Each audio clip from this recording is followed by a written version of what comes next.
Vamos, Yoncito Taco. El delito. Para producciones Mercurio Internacional. Santi Aquino. Vamos a cantar, vamos a cantar, vamos a cantar. Si dices que no me quieres, si dices que no me amas, igualito es para mí, igualito es para ti.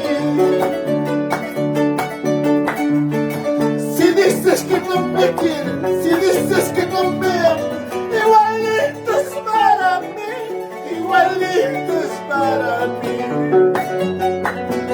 Unita más Si dices que no me quieres, si dices que no me amas, igualito es para mí, igualito es para mí. Si dices que no me quieres, si dices que no me amas, igualito es para mí, igualito es para mí.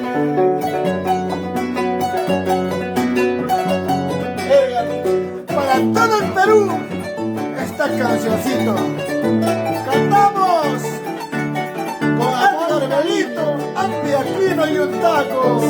Buenos amigos.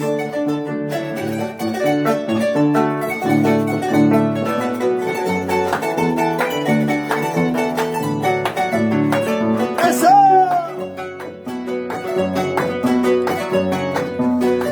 Amores tengo de sobra, cariños tengo de sobra, que me quieran como estoy, que me aman como soy.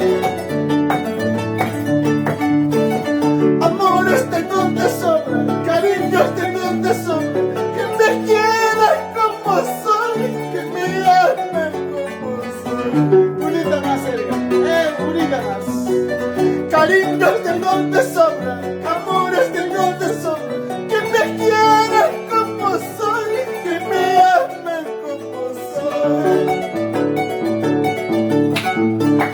Amores tengo de sobra, cariños tengo de sobra, que me quieran como soy, que me amen como soy. Para ti, Perú,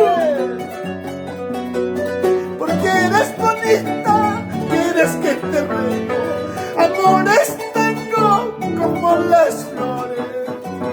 Porque eres bonita, quieres que te ruego, amores tengo como las flores. Eso de Aquino, Para las ganas. Para las para las escarchas, con cariño. El delito Contreras. Para producciones Hoy día en Jatupamba, Perú, en Ayacucho. Mercurio Internacional. Y nada va a ser mi amigo Yoncito Taco. Saludos, cariño. Porque eres bonita, quieres que te ruego, amores tengo como las flores. Porque eres bonita, quieres que te ruego, amores tengo como las flores. Este vainito para ti, Perú, con cariño. Para Huancavelica, Apurímac, Ayacucho. Andahuayla, Santiago Pata, muy Para pronto vamos. Huancayo. Para Arequipa. Para el Caixito querido, para Pampa hasta la caja. Para Cusco, Caracas. ¡Acá, Montego! ¡Vamos, Yoncito! El Garbelito. ¡Ese Andy Aquino, como rompe cerquita! Andy Aquino. El pulpo del ¡Y arma. no va a ser! ¡Sí, señor! Es un ensayo de tus amigos Yoncito Taco, Edgar Belito. El Garbelito se presenta en Andy Jatupamba, Aquino. Ayacucho. Hoy día estamos en un entrenamiento, pero es una ensayito nada más, amigos, para todo el Perú. Un gran cariño para ustedes, siempre brindando la musiquita huancabelicana. Muchas gracias, hermanos. Gracias, Perú.